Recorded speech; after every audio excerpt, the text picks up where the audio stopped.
The Barnabus Project by the Fan brothers.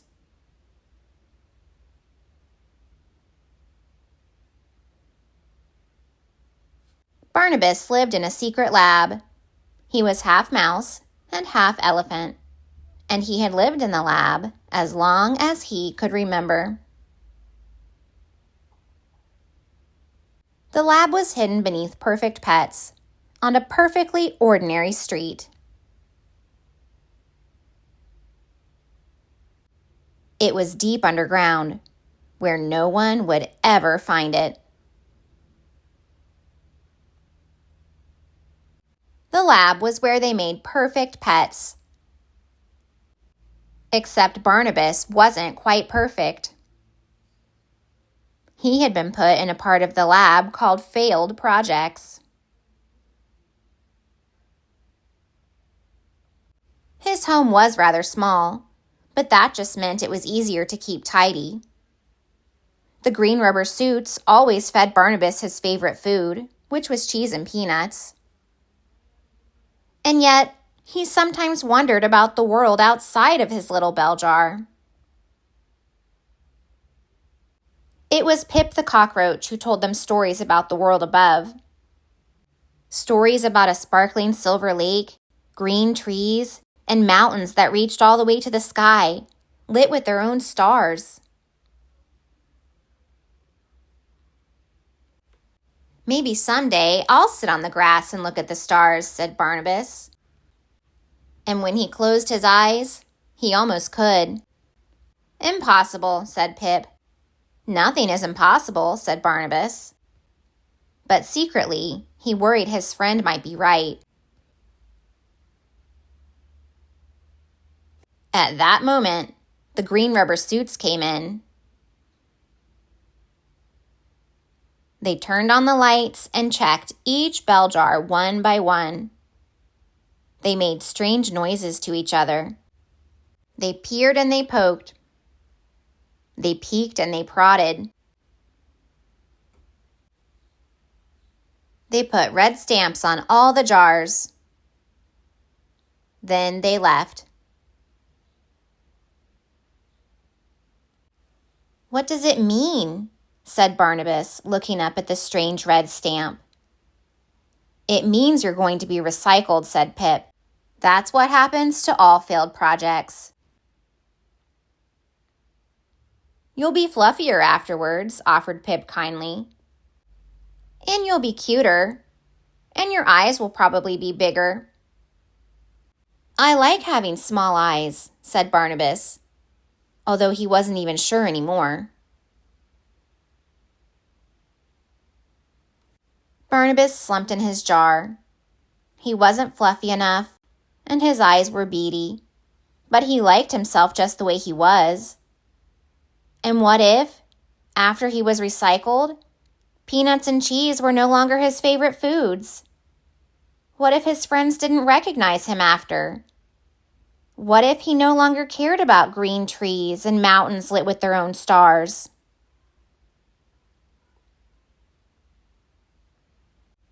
"We need to escape," said Barnabus suddenly. The other failed projects gasped, but then they cheered. "Impossible," said Pip. "Nothing is impossible," said Barnabus. He took a step back. And he kicked as hard as he could. He charged at the glass. But the bell jar was much stronger than he was. Finally, Barnabus made a sad sound with his trunk. Honk.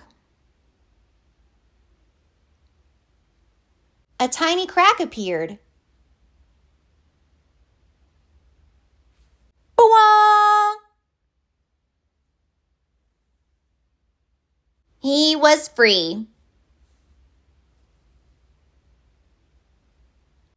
Then he freed the others, the dust bunnies, Light Up Lois, Bumble Bear, the Yamatax, Mushroom Sloth, Wally the Ripple, Stick 1 and Stick 2, Quirt, Moshi, Pompidou, Fertile, Blinky, the Bottle Mogs, Lowell, Percival, Spike, Pinto, Chloe, Peep, Leaf, all of them. You have to understand, they had never been outside of their jars before. There was quite a commotion. They whooped and sang. They chirped and hooted. They stretched their legs and jumped for joy. When they calmed down a bit, they peeked over the edge. The floor was far below. "Now what?" said Quirt.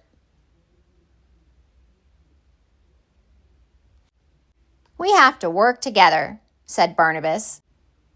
One by one, they helped each other down, until they finally reached the floor. "Shh," said Barnabus, and they all fell silent. Then they heard it too.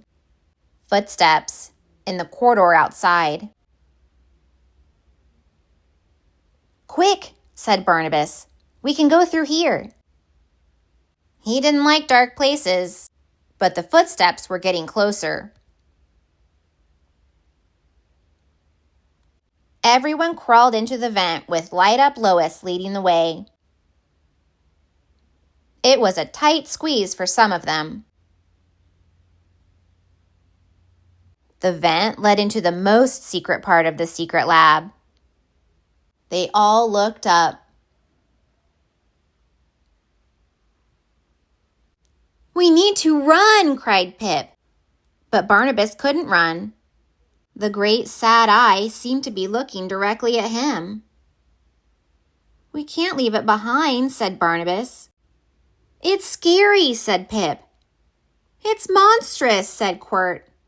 "It's appalling," said the Amatax. "It's a failed project," said Barnabus. "Just like us."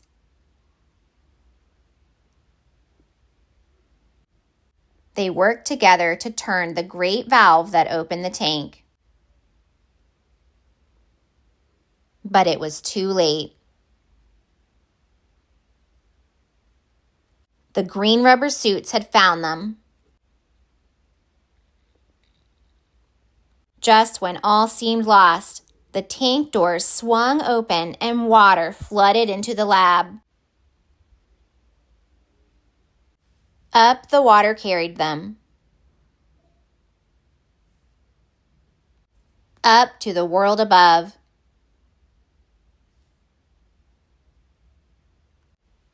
When they finally opened their eyes, they were in a puddle, surrounded by shelves of perfect pets. Everyone ran towards the exit. Barnabus stopped. It was almost like looking in a mirror, except Barnaby's eyes were bigger, and his fur was like cotton candy. He was perfect. "Barnabus!" Pip called from the front of the store. "Look! It's the outside world!" Barnabus ran to join his friends. He might not be perfect, but he was free. The world was much bigger than Barnabus and his friends ever could have imagined. And just like Pip said, there were mountains that reached to the sky, lit with their own stars. "You were right," said Pip. "Nothing is impossible." Soon they found a place full of sunshine and happy noises, green trees and soft grass. A place that might be home. It wasn't always easy.